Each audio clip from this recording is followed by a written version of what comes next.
Assalamualaikum warahmatullahi wabarakatuh. Anak-anak Pak Rahmat yang berbahagia, yang salehah, yang saleh dan saleha, semoga selalu senantiasa mendapatkan keberkahan dan kemuliaan dari Allah. Alhamdulillahirabbil alamin. Wassalatu wassalamu ala asrafil anbiya'i wal mursalin wa ala alihi wa ashabihi wa man sara ala nahdihi wa tamassaka bi sunnati ila yaumiddin. Asyhadu an la ilaha illallah wahdahu la syarika lah wa asyhadu anna Muhammadan abduhu wa rasuluhu wa ba'd. Anak-anakku sekalian yang berbahagia, puji dan syukur sama-sama kita panjatkan kehadirat Allah Subhanahu wa taala atas segala limpahan rahmat dan karunia yang Allah berikan kepada kita semua sehingga kita bisa berkumpul lagi dalam pembelajaran PAI. Insyaallah pemateri yang akan kita bahas berkaitan dengan kisah Nabi Yakub alaihissalam. Salawat dan salam mudah-mudahan tetap tercurahkan kepada junjungan baginda Nabi besar kita Muhammad sallallahu alaihi wasallam beserta dengan para keluarga beliau, para sahabat, para tabi'in, tabi'ut tabi'in dan orang-orang yang selalu senantiasa istiqamah di atas manhaj beliau. Mudah-mudahan kita semua termasuk daripada umatnya. Amin. Anak-anak Pak Rahmat yang berbahagia, Pak Rahmat ingin menyampaikan menyambung daripada pemerintah kita dan juga membawa satuan pendidikan Provinsi DKI menghimbau kepada teman-teman semua yang salehah untuk selalu senantiasa menjaga kebersihan, menjaga kesehatan karena kita masih masa pandemi COVID-19, untuk tidak terlalu banyak keluar rumah, kalaupun mendesak sekali maka selalulah senantiasa menggunakan masker, kemudian juga menjaga jarak dari kerumunan manusia. Dan yang terakhir selalu senantiasa mencuci tangan. Mudah-mudahan ikhtiar yang kita lakukan anak-anak salehah semuanya mudah-mudahan kita semua terhindar dari mara bahaya wabah COVID-19. Baik, anak-anakku sekalian, kita masuk pembahasan kali ini berkaitan dengan kisah Nabi Yakub alaihissalam. Nabi Yakub alaihissalam. Sebelumnya Pak Rahmat membicarakan tentang Nabi Yakub, Pak Rahmat akan membawakan tentang silsilah atau keturunan Nabi Yakub alaihissalam. Nabi Ibrahim, anak-anakku sekalian, memiliki dua anak dari istri yang berbeda. Nabi Ibrahim memiliki istri yang pertama namanya Hajar. Dari istri yang pertama ini lahir anak namanya Ismail alaihissalam. Nah, setelah itu Nabi Yakub mempunyai istri lagi yang kedua namanya Sarah. Nah, dari Sarah ini lahirlah Ishak. Jadi Nabi Yakub nasabnya akan bertemu pada Ishak dan akan bertemu kepada Nabi Ibrahim alaihissalam sebagai bapaknya, sebagai kakek mereka. Kemudian Nabi Ismail, keturunannya nanti akan ketemu, luncur lagi ke atas akan ketemu bapak namanya Nabi Ibrahim alaihissalam. Nah, dari Nabi Yakub alaihissalam adalah putra dari Nabi Ishak. Ishak itu siapa? Ishak itu anak-anaknya Nabi Ibrahim alaihissalam melalui jalur Sarah. Ya, istri beliau namanya Sarah atau lebih dikenal familiar di kalangan kita. Bismillah.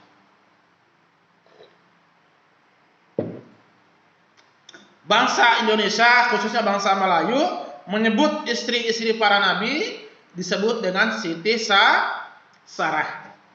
Nah, Siti Sarah memiliki anak Ishak, sementara Siti Hajar memiliki anak namanya Ismail alaihissalam. Nah, kemudian Nabi Yakub berarti Nabi Yakub alaihissalam punya bapak Ishak, berarti Nabi Yakub merupakan cucu daripada Nabi Ibrahim alaihissalam. Seperti Pak Rahmat punya anak Muhammad, nanti Muhammad menikah punya anak. Nah, berarti Pak Rahmat sudah dipanggil kakek. Nah, berarti Nabi Yakub alaihissalam kakeknya adalah Nabi Ibrahim.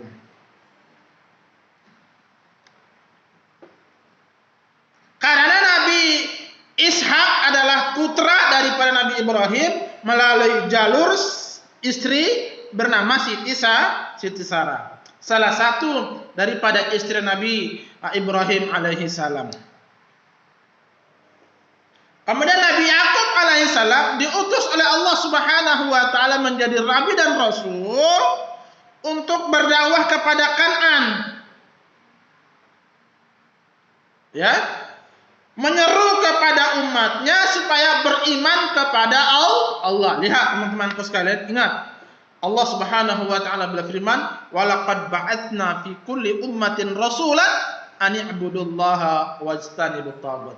Allah berfirman, "Wa laqad ba'atsna," dan sungguh-sungguh kami mengutus rasulan, suatu rasul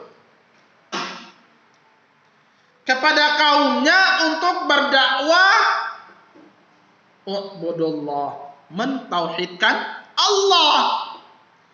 Jadi kalau kita garis dari Nabi Adam alaihissalam atau Nabi dan Rasul pertama Nabi Nuh alaihissalam sampai garis kita ketemu Nabi Muhammad, seluruh dakwah para Nabi dan para Rasul adalah seruan untuk ubudullah, sembahlah Allah, wajtanibut taghut, dan jauhilah, hindarilah penyembahan selain Allah. Kemudian dari Nabi Yakub tersebut mempunyai 12 putra. Jadi Nabi Yakub punya anak 12 orang. Dan semuanya adalah laki-laki, Masya Allah. Ya, dari Nabi Yakub tersebut mempunyai anak 12 orang dan keseluruhan 12 tersebut adalah anak laki-laki. Yang pertama, Ra'ubun, ya. Kemudian yang kedua Sam'un.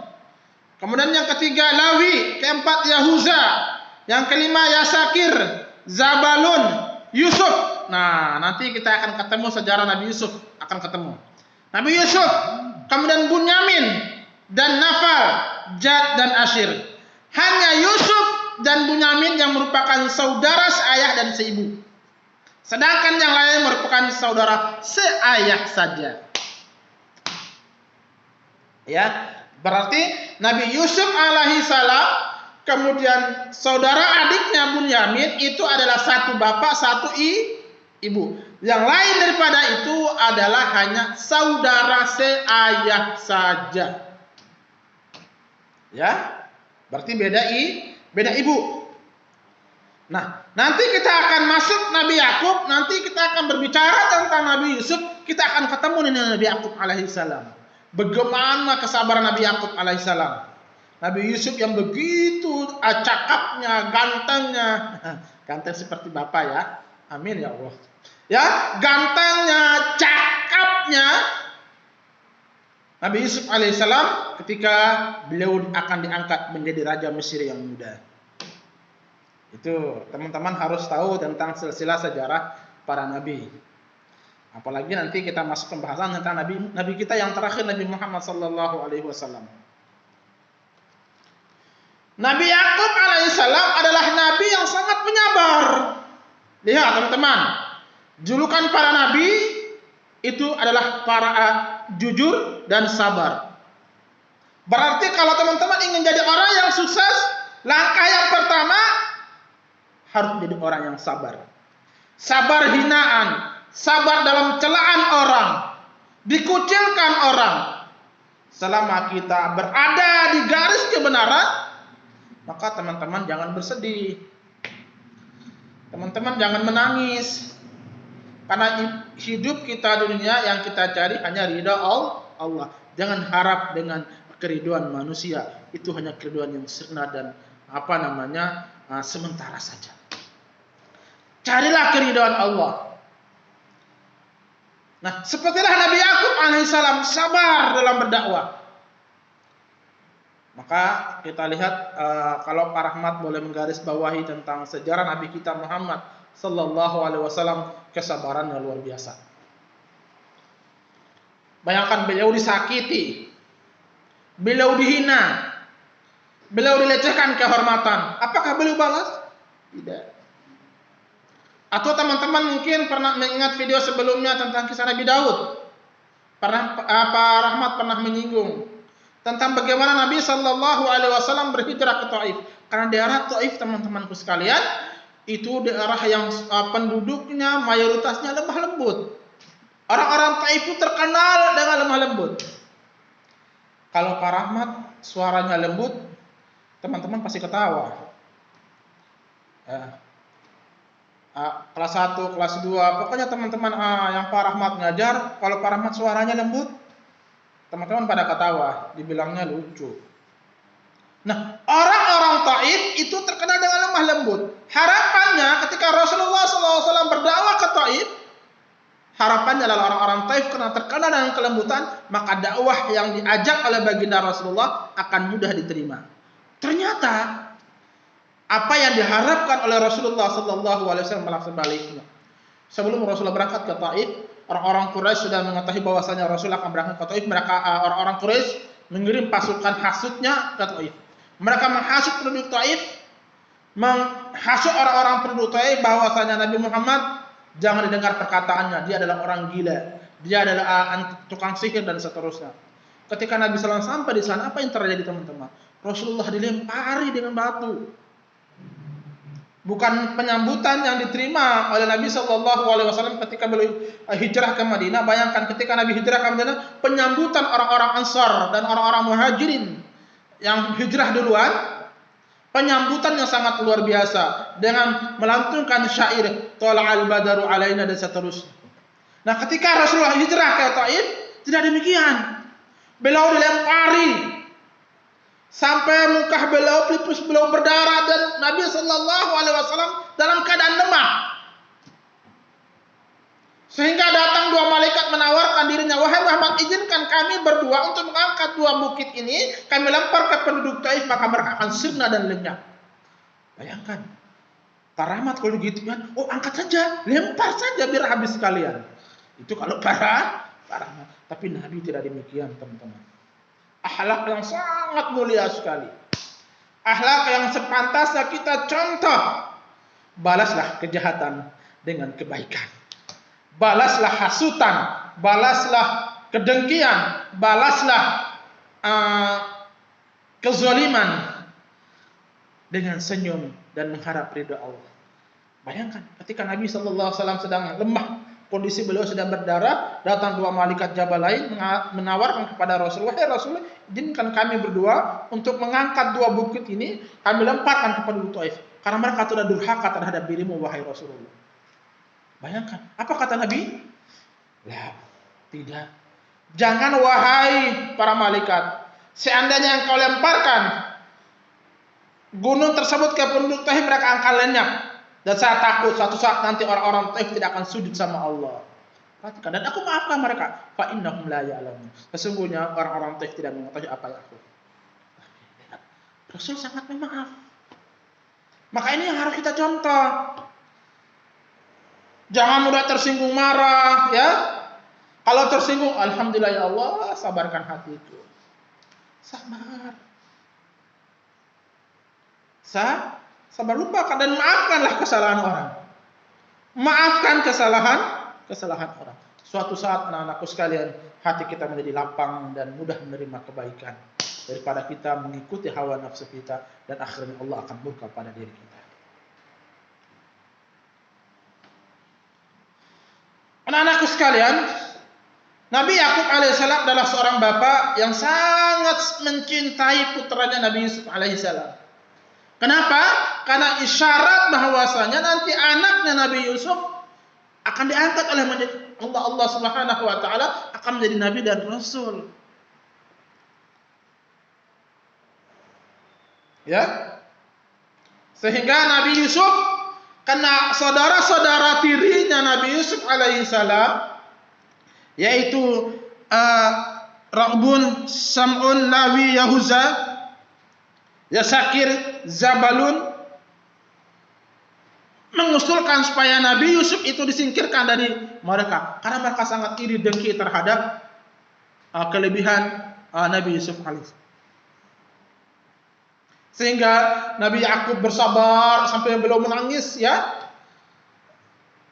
Dalam surah Yusuf, Allah Subhanahu wa taala menceritakan bagaimana pengangkatan Nabi Yusuf alaihissalam menjadi nabi dan rasul, yaitu Nabi Yusuf bermimpi bahwasanya 7 rembulan sujud terhadap dirinya, yaitu bintang, bulan dan matahari sujud terhadap dirinya. Apa kata Nabi Yakub? Ini pasti mengisyaratkan anakku Yusuf suatu saat akan menjadi nabi dan rasul, dan wahai Yusuf, jangan engkau kabarkan kepada saudaramu, khawatir mereka akan iri dan bisa menghilangkan nyawamu. Karena Nabi Yakub ketakutan. Sehingga Nabi Yakub ketika Yusuf dibuang oleh saudara-saudara tirinya ke sumur, dan saudara-saudara tirinya mengambil baju, kemudian disembelih domba atau kambing atau syak tersebut, kemudian darahnya dibalurkan ke baju Nabi Yusuf. Mereka mengatakan, wahai ayahku, wahai ayah kami, Nabi Yusuf alaihissalam sudah diterkam serigala. Padahal Nabi Yusuf mereka buang ke dalam sumur. Kemudian Nabi Yakub alaihissalam hidup pada zaman Raja Saljam yang sangat bengis dan sombong serta zalim terhadap rakyatnya.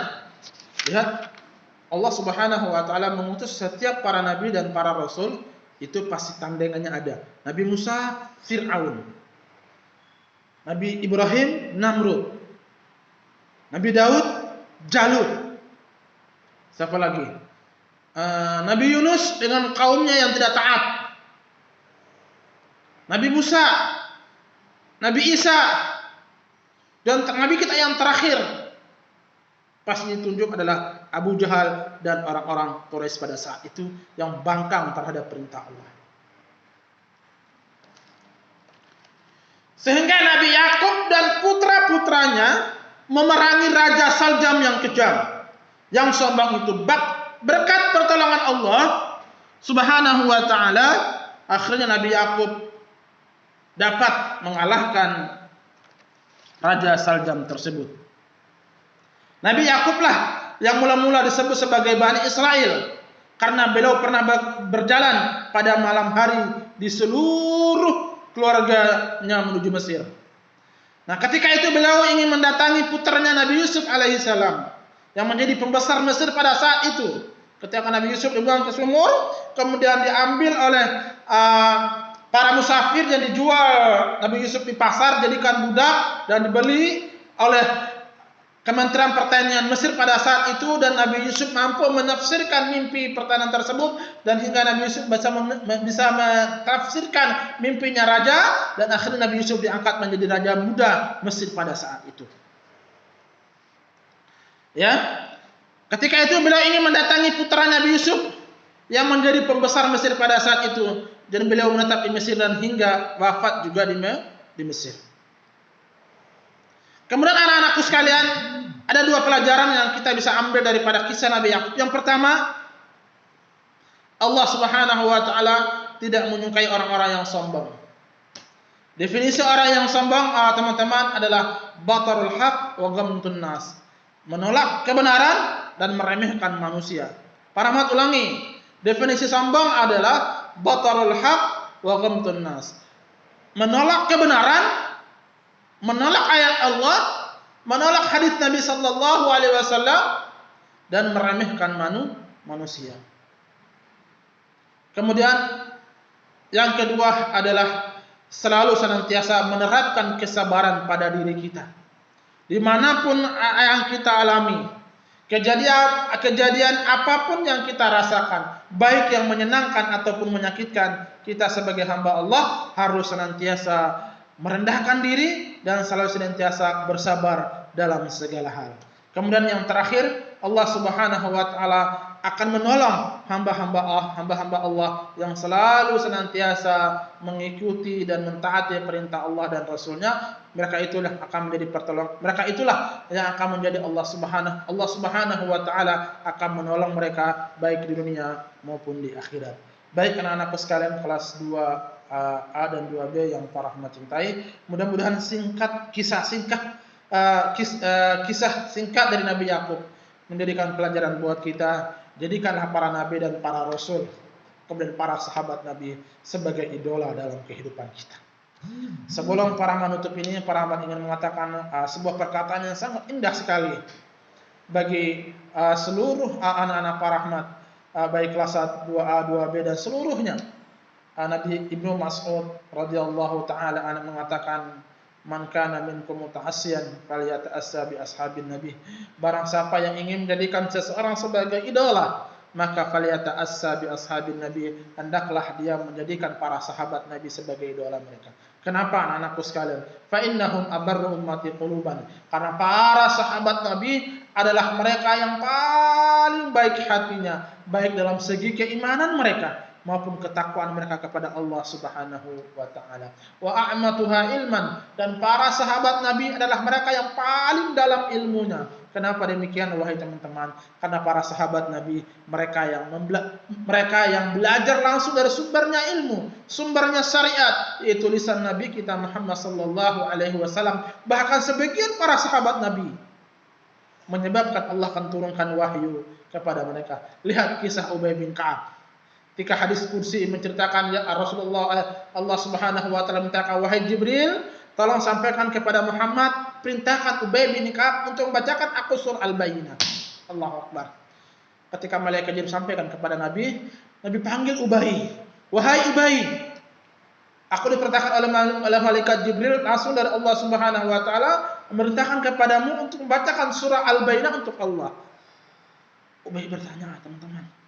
Ubay bin Ka'ab bertanya, apakah ini yang langsung diperintahkan oleh Allah dan Rasulnya? Kata Nabi sallallahu alaihi wasallam, "Na'am." Fabaka Ubay bin Ka'ab, maka menangislah Ubay bin Ka'ab. Ingat, yang merintahkan langsung adalah Allah Subhanahu wa taala. Membuktikan bahwasanya para sahabat Nabi adalah orang-orang yang paling baik generasinya. Dan mereka adalah orang-orang yang didikan langsung dari baginda Nabi sallallahu alaihi wasallam. Baik, sekian saja pembahasan kita berkaitan kisah Nabi Yakub. Mudah-mudahan anak-anak para rahmat bisa mengambil pelajaran dari kisah Nabi Yakub dan bisa dilaksanakan, bisa diimplementasikan di masyarakat, di teman, dimanapun kita berada. Berikanlah contoh kita sebagai seorang muslim atau muslimah yang baik untuk mendakwahkan kebaikan kepada seluruh alam. Sekian dari para rahmat. Wabillahi taufiq wal hidayah. Bidoa kafaratul majlis. Subhanakallahumma wa bihamdika asyhadu an la ilaha illa anta astaghfiruka wa atubu ilaik. Assalamualaikum warahmatullahi wabarakatuh.